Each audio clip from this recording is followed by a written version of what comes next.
O tema da minha mensagem hoje é sendo feliz com muito ou pouco. Olha o que Paulo vai dizer. Filipenses 4, 10 até o 13. Alegro-me muito no Senhor por teres finalmente renovado o vosso cuidado para comigo, do qual, na verdade, estáveis lembrado, mas vos faltava oportunidade. Não digo isso por causa de alguma necessidade, pois já aprendi a estar satisfeito em todas as circunstâncias. Em todas as circunstâncias que me encontro. Verso 12. Sei passar necessidade, sei também ter muito. Tenho experiência diante de qualquer circunstância em todas as coisas, tanto na fartura como na fome, tendo muito ou enfrentado escassez. Posso todas as coisas naquele que me fortalece. Amém. Até aí, olha para cá. Você percebeu que esse versículo, né? Posso tudo naquele que me fortalece, é um versículo maciçamente conhecido, maciçamente dito, só que dito fora de um contexto. Aqui Paulo está falando de necessidade, de escassez, de dificuldade, de não ter coisas mínimas. Daí, com base nisso, ele diz que ele pode todas as coisas. Então, os irmãos se lembram, né? O contexto de Filipenses, Paulo, ele estava preso há pelo menos 2 anos aqui em uma prisão domiciliar. E ele vivia com um carrasco 24 horas por dia junto a ele. Alguém vigiando constantemente. Aquilo lá, de fato, era um Big Brother. Paulo não podia sair para lugar nenhum. E detalhe, a casa a qual ele estava preso, ele bancava. Não era o Estado que bancava, não. Era ele mesmo que arcava com os gastos que a casa ali tinha. E Paulo, ele diz que ele aprendeu o segredo de estar contente. Em toda e qualquer circunstância. E a partir do momento que Paulo diz isso, eu aprendi a estar contente em toda e qualquer situação, tanto tendo muito como tendo pouco. Aqui Paulo ele já quebra as 2 pernas da teologia da prosperidade, porque para eles, felicidade, de fato, só acontece quando nós estamos em um lado, o lado de ter muito. Paulo diz, não, é possível ser feliz tendo muito ou tendo pouco, e ele então vai explicar justamente para mim e para você qual é o segredo de se ser feliz, independente das circunstâncias. E com base nisso, eu quero passar alguns princípios. O primeiro é o seguinte. Primeiro princípio, creia na providência de Deus. Versículo 10, olha o que ele vai dizer. Alegro-me muito no Senhor por teres finalmente renovado o vosso cuidado para comigo, do qual, na verdade, estáveis lembrados, mas vos faltava oportunidade. Os irmãos se lembram que Paulo, antes dele estar preso aqui por conta do Evangelho, Paulo ele era um missionário itinerante, então ele estava por todo lado levando a mensagem do Senhor, levando a palavra do Senhor. E pelo simples fato de Paulo estar fazendo isso, estar se locomovendo, indo pregar a palavra, havia custos para isso. Paulo precisava gastar dinheiro com comida, com estadia, com moradia, com locomoção. Por mais que não havia carro na época, mas havia um certo custo ali. E é por esse motivo que ele vai dizer que aquele que assim faz como ele, anuncia o Evangelho, estes devem viver do Evangelho. Paulo vai dizer que o trabalhador é digno do seu salário. Então, como ele está fazendo um serviço a Deus, ele também deve receber, não apenas de Deus, mas também das pessoas. Paulo, ele precisa de recursos humanos para fazer algo sobrenatural, para fazer algo espiritual. E o que ele faz, então? Ele não pede dinheiro para as pessoas, ele clama a Deus, o dono da obra, para que o dono da obra sustente através de pessoas. Você percebeu que Paulo, ele, sabendo da ordem bíblica de que os obreiros devem ser sustentados pela obra, ele cobra, ou melhor, ele ora para que Deus levante pessoas que o sustentem. Por quê? Ele deixa claro na primeira carta dele aos Coríntios. Assim o Senhor também ordenou, aqueles que anunciam o Evangelho, vivam do Evangelho. E repare, não é uma sugestão, é uma ordem. É alguém que vai viver do Evangelho, então ele deve fazer apenas isso. E daí deve vir o seu sustento. Só que eu sei que quando nós falamos isso, de bate pronto costumamos ouvir o seguinte: mas espera aí, pastor, Paulo também trabalhava de forma secular, né? Ou seja, em algo que não era integralmente na obra do Senhor. Paulo também trabalhava, isso não é verdade? Óbvio que é verdade. Mas você lembra qual o contexto Paulo trabalhava? Paulo trabalhava por conta daquele pessoal da igreja de Corinto, ser tão duro de coração e tão avarento, que para não dar o que ninguém pudesse falar, falatório para ninguém, Paulo diz, por conta de vocês serem mesquinhos, por conta de vocês não serem generosos, eu vou fazer o quê? Eu vou trabalhar, mas isso não é a forma correta. Trabalhar no serviço secular é óbvio, né? Porque, convenhamos, para que uma pessoa possa desenvolver bem o ministério, queridos, possa trazer uma palavra com substância para a igreja, possa de fato trazer uma palavra que edifica, possa pregar de forma expositiva um livro ou uma carta. Meu irmão, o cara não consegue fazendo isso, trabalhando às 7 da manhã, às 5 da tarde, e vindo pregar às 7h30. A não ser que seja Deus, o cara seja um gênio. É necessário que ele se dedique apenas àquilo ali. E a Escritura vai dizer, né? Paulo ele era do mesmo ofício, de Áquila e Priscila, ele fazia tendas. Mas veja o contexto. Por exemplo, Atos capítulo 18, Paulo deixa isso bem explicado. Quando Silas e Timóteo desceram da Macedônia, Paulo dedicou-se inteiramente à palavra, testemunhando aos judeus que Jesus era o Cristo. Ou seja, Paulo, durante um período, ele trabalhava e era o pastor. Por quê? Primeiro, por conta da dureza de coração do pessoal de Corinto. E às vezes acontece também pelo fato da igreja, momentaneamente, não ter condição de sustentar o pastor. Então isso é necessário que aconteça, ou pode acontecer, mas apenas provisoriamente. Por quê? Aqui a própria igreja de Filipos, que não era a igreja local de Paulo, essa igreja estava sustentando. Outra igreja estava sustentando o apóstolo. Todavia, não é esse o padrão. O padrão é que a igreja local sustente o seu pastor. Quando acontecem casos esporádicos iguais a esse daqui, né, de outra igreja sustentar o pastor, que não é dela, isso na verdade é vergonhoso para a igreja. Para a igreja. Porque o pastor se alimenta do rebanho, então é necessário que o rebanho alimente o pastor. Eu sei que, como eu disse, né, às vezes por alguns períodos, é até compreensível. Vamos abrir uma igreja, por exemplo, abrimos recentemente em Taubaté. Você tem aluguel. Se você vai colocar um pastor já integral ali, normalmente no começo, é muito difícil. É necessário a ajuda de outras pessoas, momentaneamente. De fato, foi isso que aconteceu conosco. Quando eu fui vir aqui para Pinda, estava começando a igreja, e a igreja não tinha condição nenhuma de sustentar o pastor, pagando aluguel, pagando salário do pastor, não tinha condição nenhuma. Então, durante um ano, a nossa igreja de Guaratinguetá, ela custeava 2/3 do meu salário. Durante esse período, nós recebemos essa ajuda para que as coisas pudessem começar a andar. Depois desse um ano, nunca mais recebemos um centavo. Isso é bom que estimula o pastor a ser santo e honesto também, né? Porque ele sabe, deu um ano, acabou 2/3, se vira. Então, estimula ele a trabalhar mais, a dedicar mais, a se santificar mais. Por quê? Porque ele precisa fazer essas coisas. E Hernandes Lopes, ele diz algo interessante, né? Ele diz assim, olha, há pastores que tiram o couro das ovelhas. Isso é verdade? É, felizmente.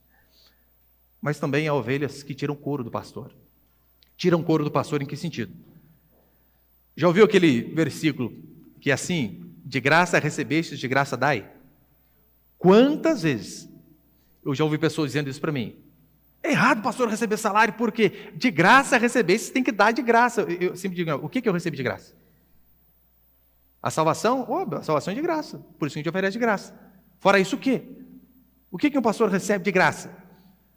E às vezes as pessoas me chamam para pregar longe, né?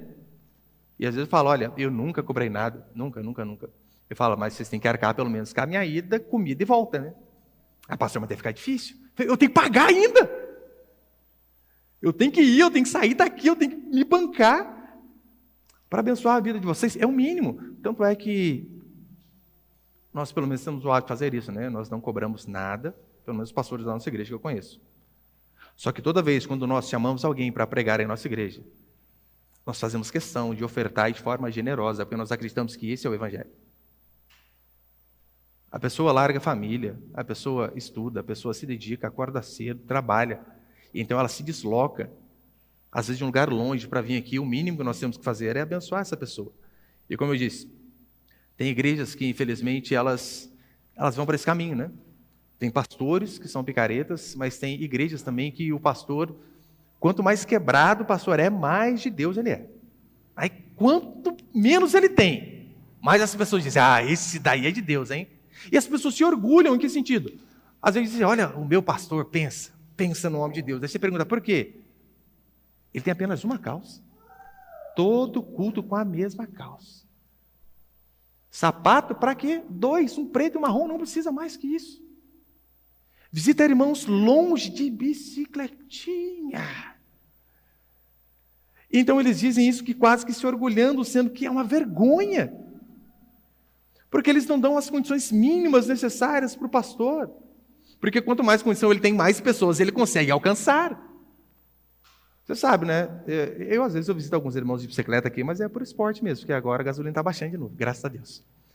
Antes não era muito, não. É porque daí hoje é o uno útil, agradável ali, né? Mas é óbvio, de carro você consegue alcançar muitas mais pessoas, ir a muitos mais lugares. Olha, da minha casa até aqui ao salão da igreja, e eu andando, dá 30 minutos. E eu pedalo forte, né? E daí volta 1 hora. 1 hora eu poderia ter feito 2 visitas. Então, nós também não podemos ir para esse lado, né? Achar que, olha, o pastor bom é aquele pastor que é um miserável, que não tem nada. Isso é um absurdo. De graça recebeis, de graça dai, não está falando no sentido de que, olha, a pregação, né? A pregação, ela vem, você acha que vem como, né, amém? Você acha que eu chego aqui antes do culto e falo assim, Senhor, é agora. Vai! Sai! Não. Se tem uma coisa que é caro, é livro. E o pastor vive disso. Então não existe essa história de graça recebeste, de graça dai, né? A não ser a salvação mesmo. E qual é a forma que Deus estabeleceu para que a igreja fosse sustentada? Dízimos e ofertas. Esse é o padrão estabelecido aqui na Escritura. É através da fidelidade dos irmãos. É através da generosidade dos irmãos, que você sabe, né? Fidelidade é diferente de generosidade. Se você tem um dízimo de 10 mil, aleluia, recebo. E você é fiel com o seu dízimo. Você ganha 100 mil e é fiel com 10. E o outro ganha um salário, 1.200 e é fiel com 120. Vocês são fiéis iguais. Fidelidade é uma coisa, generosidade é outra. Por isso que, por vezes, você vê pessoas que ganham menos, muito mais generosas do que aqueles que ganham muito. Porque a generosidade tem a ver com a questão do coração mesmo. Então, a manutenção do prédio, o auxílio dos necessitados, nós tentamos fazer isso da melhor maneira possível, né? Quando nós vemos algum irmão realmente necessitado. Porque você sabe, né? Nem tudo que você diz que é necessidade é necessidade. Igual uma vez o irmão, ele disse para mim, né? Ele estava com um problema na rede elétrica da casa dele, eu conversei com os irmãos e disse, irmãos, olha, a gente precisa ajudar, né? Compramos uma fiação, eletricista, aí fomos lá e arrumamos a casa do irmão. Joia. Passou uns 2 meses, ele veio falar comigo o seguinte, pastor, é o seguinte, o documento do meu carro está vencido, tem como a igreja ajudar também? Irmão, sinto muito. Não tem como. Você imagina se a gente abre esse precedente, daí todo mundo vai chegar com o PVA, documento aqui, o pastor venceu. Não dá. E outra coisa, isso não é necessidade. Às vezes uma bicicletinha, uma caminhada resolve.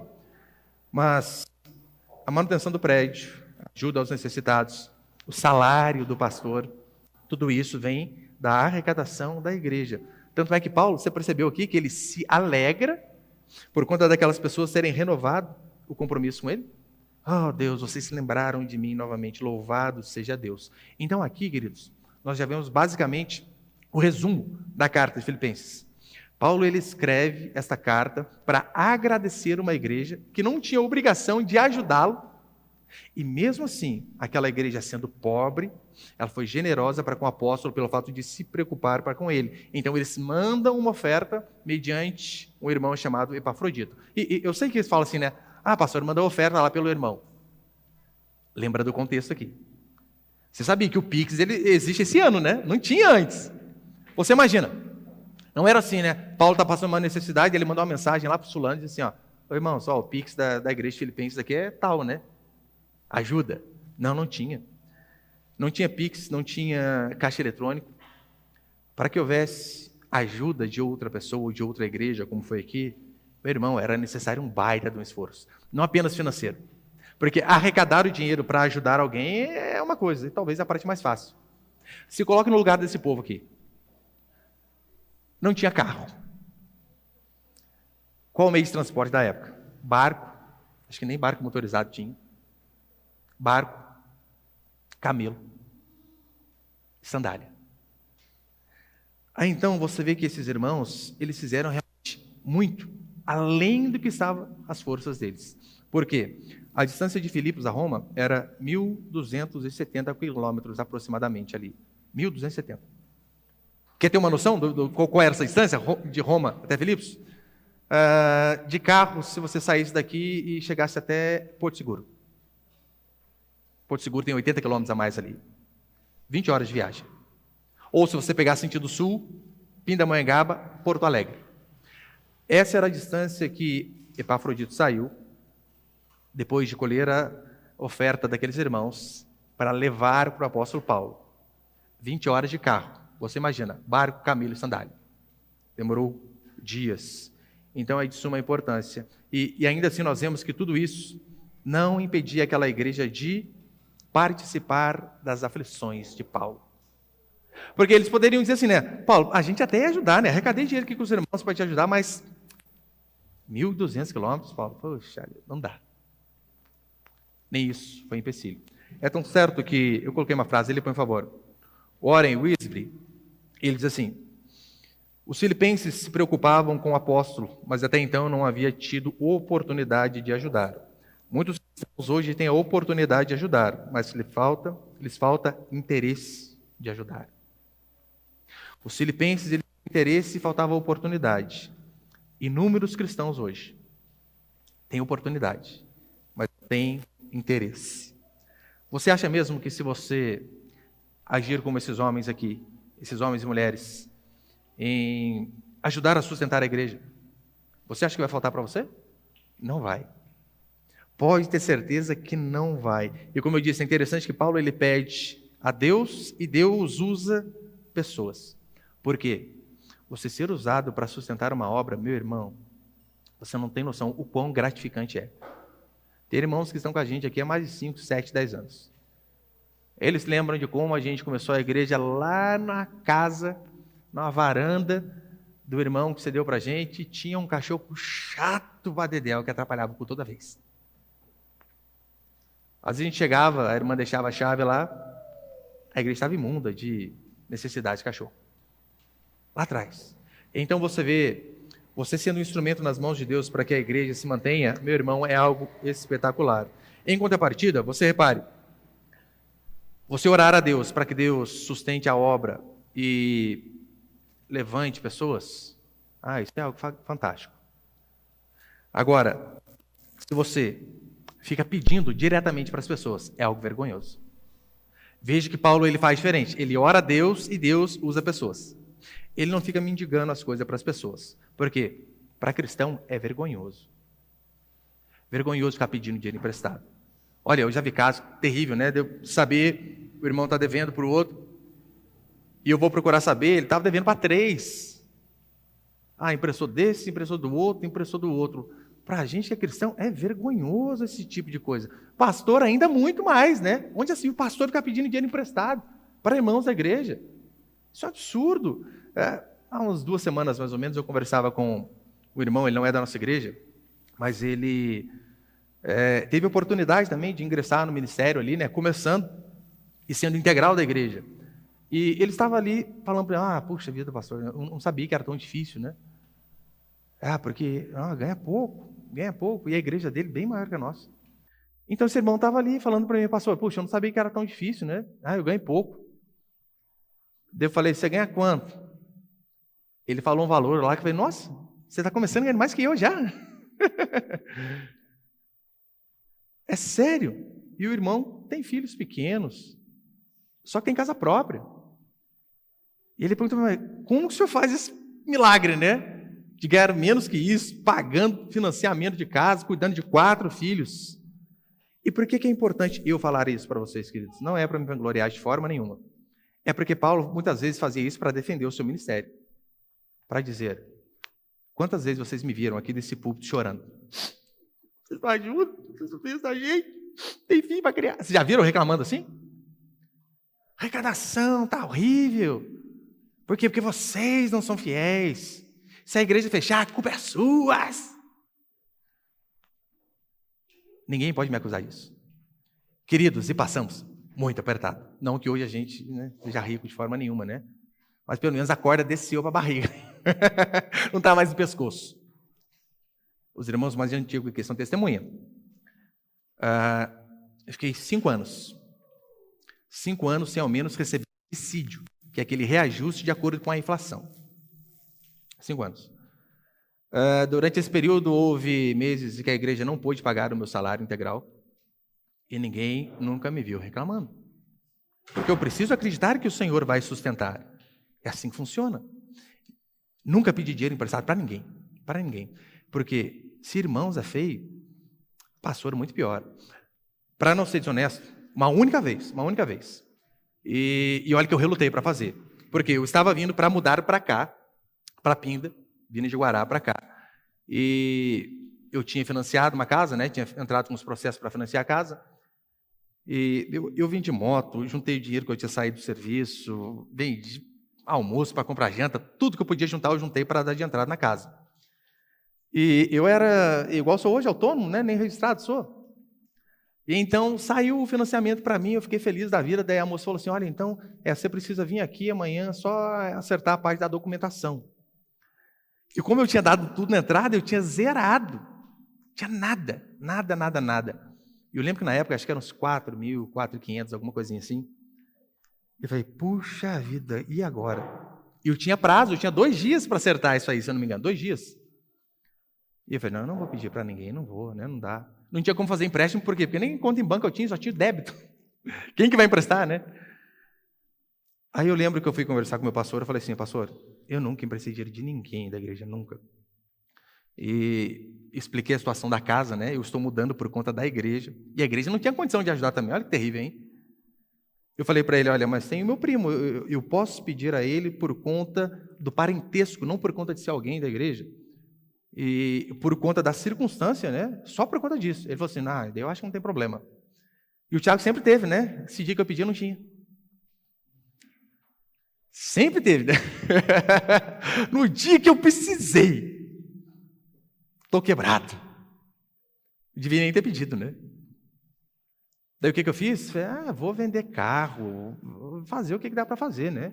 Eu lembro que na hora eu coloquei meu carro para vender, liguei para o irmão que tinha vendido o carro para mim, fulano, quer comprar de novo? Eu vendo mais barato que você me vendeu. Pastor, sem carro não dá, a casa é mais importante. Eu faço visita de bicicleta no começo, eu me viro, dou um jeito, mas graças a Deus, o Senhor acabou provendo lá. Mas veja, quantas histórias nós vemos de homens e mulheres de Deus que foram sustentados de forma sobrenatural pelo Senhor, assim como Paulo foi. E por que nós não vamos acreditar que na nossa vida vai ser assim também? Por que nós não vamos acreditar que o Senhor vai cuidar de nós? Ele vai. É isso que Paulo está demonstrando aqui. É isso que Paulo está demonstrando. Tanto é que em Mateus 6, a Escritura diz que Deus cuida das plantas, do lírio dos campos, dos pássaros. E às vezes nós somos incrédulos e achamos que Deus não vai cuidar de nós. O problema, muitas vezes, está na nossa falta de fé. Por isso, você deve analisar qual que é a sua necessidade. E clame a Deus, faça como Paulo. E Deus, então, vai levantar pessoas, pode ter certeza. E deixar bem claro, né? Clamar a Deus não vale ficar dando indireta para outros irmãos também. Porque tem muitas pessoas que são assim. Elas estão precisando de algo, daí ela dá uma indireta, né? Joga no ar, porque às vezes tem um irmão ali que tem uma condição financeira um pouco melhor, então faz aquela murmuração para ver se acerta.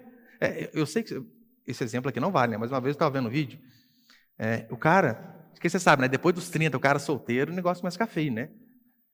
E eu estava vendo um vídeo lá, eles filmaram assim, né? Estava num culto bem grande, tinha acho que umas irmãs do lado, e esse homem aqui, né? Parecia que ele tinha até um levezinho atraso ali, e você vê ele orando assim, ó. Senhor, meu Deus. E um monte de irmã do lado aqui, ó. O que adianta ter 3 empresas e não ter uma esposa? Senhor, o que adianta ter um salário muito superior a 10 mil se eu não tenho uma esposa para compartilhar? Absurdo, né? Mas sabe o que muitos fazem por vezes? É mais ou menos o seguinte. Isso que eu vou falar para você é algo repugnante. Se você fez isso um dia, se arrependa. Vamos colocar assim. O Henrique, ele está lá e o filho dele tem 2 PlayStation 5. 2. Ele viu a promoção lá, daí ele comprou, né? Mas baratinho, comprar 2, comprei 2. Colocou um na sala e um no quarto. E está lá, o Augusto está aí. Quantos anos que o Augusto tem, Henrique? 2? 2 anos. 2 anos com 2 PlayStation 5. Você tem noção do tanto de ostentação que é isso? Mas imagina a situação. Daí eu estou lá fazendo visita para o Henrique, né? Eu estou lá, nossa, 2? Puxa, que benção, hein? Um dia eu vou ter condição de comprar um para os meus filhos. Se Deus quiser, Deus é fiel. O sonho dos meus filhos é ter um videogame desse. Ai, que Deus dê a graça um dia de eu realizar o sonho dos meus filhos, porque você sabe, né? Nossa, quando a gente não faz aquilo que o filho quer, o sonho do filho, a gente fica tão mal. Você percebeu que eu dizendo isso, eu já estou meio quase forçando o irmão, pastor, tem 2, leva um. Não, esse tipo de murmuração é algo abjeto. Entra no quarto, ora para Deus sozinho, mas não fica reclamando das suas coisas para os outros, não. Ai, mas, nossa, minha esposa tem tanta vontade de, tem uma bicicleta, e você sabe que o irmão tem 3 bicicletas paradas lá na casa. Não, o cristão não faz desse jeito, pode ter certeza. E a segunda coisa, para encerrar, é a seguinte, põe ali, por favor. Saiba de onde vem a sua força.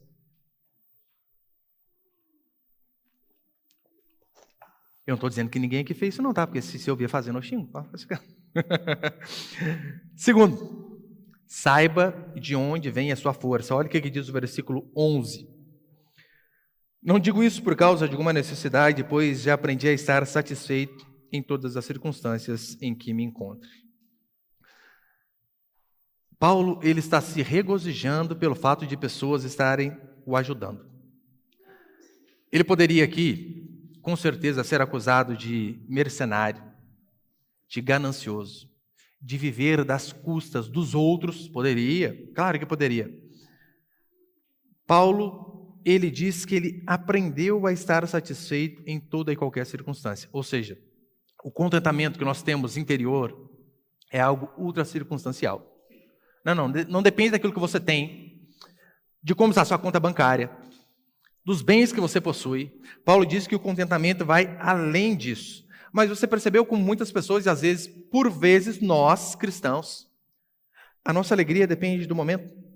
Se a circunstância é favorável, soprando favorável, a gente fica feliz. Está empregado? Ai, Senhor, louvado seja o teu nome. Perde o emprego, perde a paz.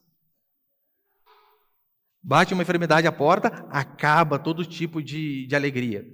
E nós não percebemos, mas a nossa alegria estava em coisas e não no Senhor.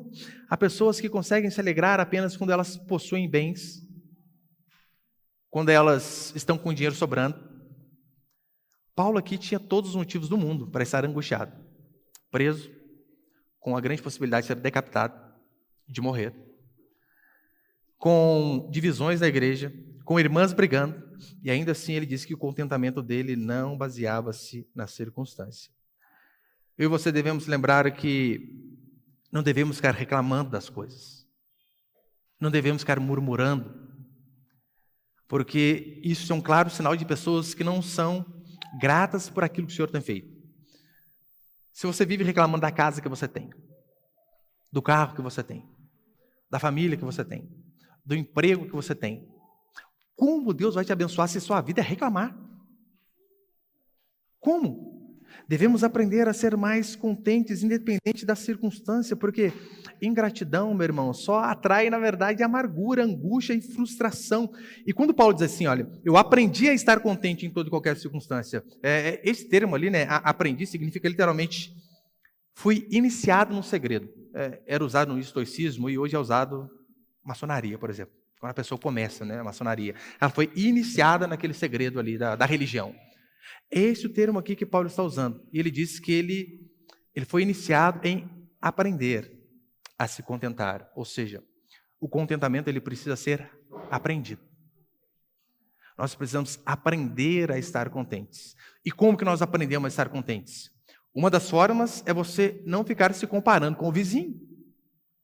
Porque se você ficar se comparando sempre com outra pessoa, meu irmão, você sempre vai ser um frustrado ou um arrogante.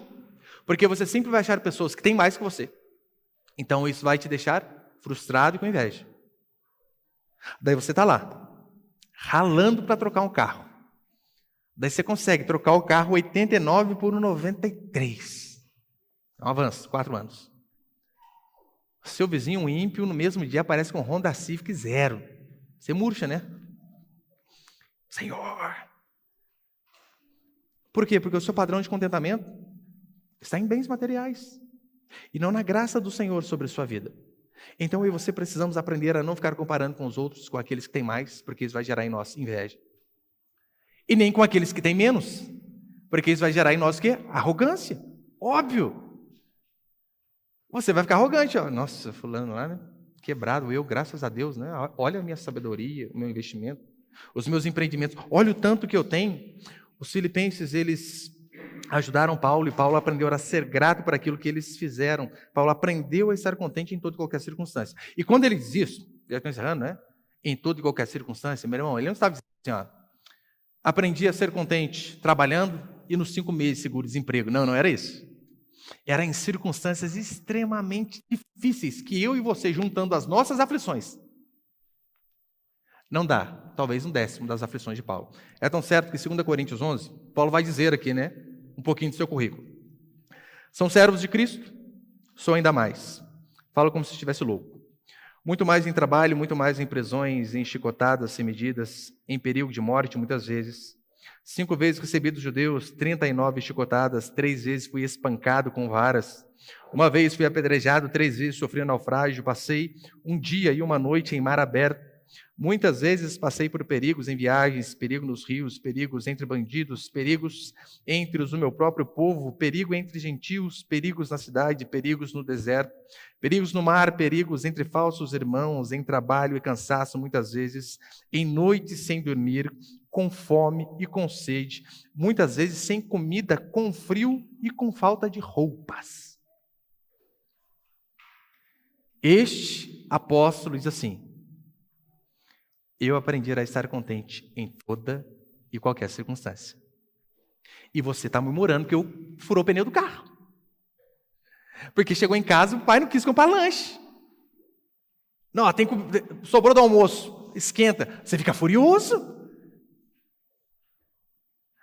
Paulo é um exemplo para mim e para você. O sofrimento de Paulo pela obra de Deus, meu irmão, mostra para mim o quanto às vezes eu sou ingrato. O quanto às vezes eu murmuro. O quanto às vezes eu reclamo, sendo que, ainda que eu não tenha tudo aquilo que eu quero, eu possuo muito mais do que eu mereço. Quando você entende isso, fica muito mais fácil de você ser grato. Tanto é que no versículo 13, depois de todo esse sofrimento, ele vai dizer, né? Posso todas as coisas naquele que me fortalece. Eu sei que esse versículo, como eu disse no começo, ele é usado muito deturpado hoje. Em que sentido? Olha, você quer ser um jogador de futebol? Você pode. Você sabe, né? Muitos aqui não podem. Por quê? Porque são ruins. Você não pode tudo. Você pode ser um astronauta.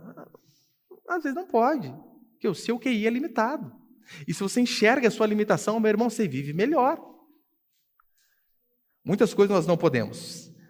O que Paulo estava dizendo de verdade é que, independente da circunstância, era o Senhor quem o fortalecia. Na nova tradução da linguagem de hoje, ele diz assim, né? Com a força que Cristo me dá, posso enfrentar qualquer situação. Com a força que Cristo me dá, eu posso enfrentar qualquer situação. Que eu e você venhamos entender que nós não fomos chamados de forma nenhuma para sermos masoquistas, né? Aqueles que amam o prazer da dor de forma nenhuma. Você não precisa orar, Senhor, eu preciso crescer espiritualmente.